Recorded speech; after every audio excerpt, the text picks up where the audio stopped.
Shalom, shalom, shalom. This is your brother Yael Ezra Ben Levy coming at you with another quick video. I'd like you to join me in the book of Ezra.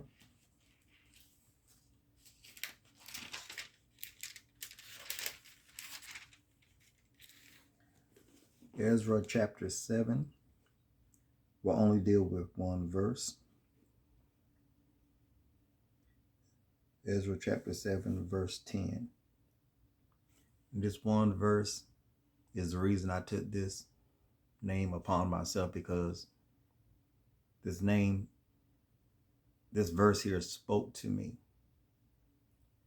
And I realized that was also my desire. The same desire that Ezra had was my very own. That's why I took that name upon myself. So, Ezra chapter 7, verse 10. And first of all, let me give praise, glory, and honor to the Holy One of Israel, the God of our fathers, Abraham, Isaac, and Jacob. Hallelujah. To him be all the praise, honor, and glory. Besides him, there is no other God. He is our King. Hallelujah. Ezra chapter 7, verse 10. For Ezra had prepared his heart to seek the law, the Torah, the teachings, the instructions of Yahweh, and to do it, and to teach in Israel statutes and judgments. That's it. That is my desire. I am seeking the Torah of Yahweh. I am not seeking the gospel of Christ. I am not seeking the death, the burial, and the resurrection of Christ. I am not seeking trying to get someone to give their heart to the New Testament Christ. That's not my desire. Now, when I was a Christian, that was very much my desire. But for over a decade now, I have denounced that and turned away from it. So, my brothers and sisters, if you saying you are Israel and you don't have this kind of mindset when it comes to the God of Israel and the Torah that he gave, I want you to listen to this again, because this is powerful. For Ezra had prepared his heart. You have to prepare your heart to seek after the instructions of Yahweh. You just can't go at it with a heart that is not ready to receive it. And it said, and to do it. It wasn't about memorization. It wasn't about getting his head full of the knowledge of Torah, but not applying it. He prepared his heart to seek it, to do it, and also to share it, to teach it to others. This is the type of mindset we must have.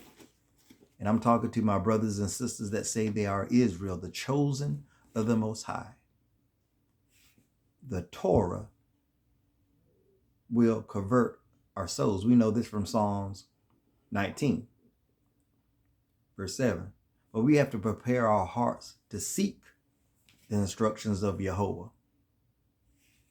And it's in order so that we may do it, and also to teach others. And I can share this little note with you. For those of you who say you follow the Christ of the New Testament, for some of you that say the law is done away with it and that he did away with it, I want to just share something that he said that many of you just love to brush over and not really deal with. And this is St. Matthew chapter 5. And this is verse 19. And tell me, can you see the parallel between what I just read and this right here? because there is one. St. Matthew chapter 5, verse 19. Whosoever therefore shall break one of these least commandments and shall teach men so, he shall be called least in the kingdom of heaven. But whosoever shall do and teach them, the same shall be called great in the kingdom of heaven. So for all you who say you are followers of the Christ of the New Testament, the one that you believe is the Christ, who you believe is the Messiah, yet you're also proclaiming the laws are done away, and you're teaching people you're not doing them, and you're also teaching others not to do them. From the mouth of your Christ, from the mouth of your Messiah, and God forbid, from the mouth of your very God, he will call you actually least in the kingdom. But I'm not a Christian, so actually what he said really doesn't matter, because I already know what the Tanakh says about it. But to see him echo the sentiment is amazing, that people that say they follow him, that deem the law sinful, that deem it irrelevant, outdated. That's not what your masters say. So now it makes me question, do you really follow him at all? Because it's amazing to me. And as I said before, I'm not a Christian. And I do not hate my family and friends that are Christians. I just strongly disagree with them. But if you're a follower of his, in what way are you following him? Because he was Torah observant. Now, I know many people disagree with that, but from what I can see, he was Torah observant. And if he was governed by the Torah, but you're not, in what way are you following him? Make it make sense. But anyway, take the time, read Ezra, chapter 7 and verse 10. And just see, is that your heart? Shalom.